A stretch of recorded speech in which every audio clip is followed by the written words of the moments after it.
Welcome back to the Raw Standard series. There was a time when honesty felt difficult, but necessary. Now, it often feels dangerous, not because it's cruel, not because it's careless, but because it's interpreted as harm. Somewhere along the way, honesty stopped being heard as an attempt to understand and started being received as an act of aggression. This didn't happen all at once. It happened slowly. As identity became more central, disagreements stopped being about ideas and started feeling personal. When beliefs are tied to who we are, questioning them feels like an attack on our worth. So honesty gets reframed, not as curiosity, but as threat, not as dialogue, but as damage. People don't ask, "What do you mean?" They ask, "Why are you doing this to me?" And that changes everything, because once honesty is experienced as violence, silence becomes safety. People learn quickly what not to say, what topics to avoid, which thoughts to soften, which questions to swallow. Not because they lack integrity, but because the cost feels too high.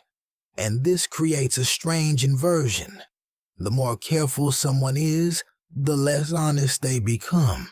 The more they try to avoid harm, the more they retreat from truth.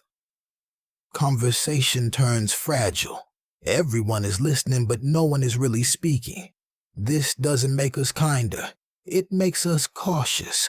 And caution is not the same as empathy. Empathy requires presence. It requires risk. It requires the willingness to misunderstand and be misunderstood. Honesty does too.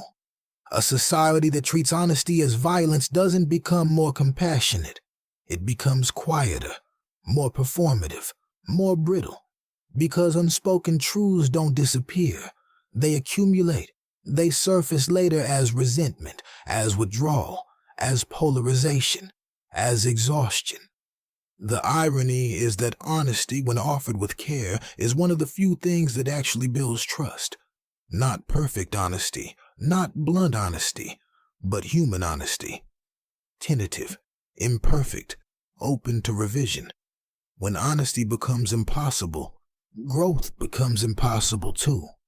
People stop changing their minds, not because they've reached clarity, but because the process feels unsafe. So the question isn't whether honesty hurts. It always has. The question is whether we still believe it's worth the discomfort, because the alternative isn't harmony, it's silence. This is the Raw Standard series. Thanks for listening.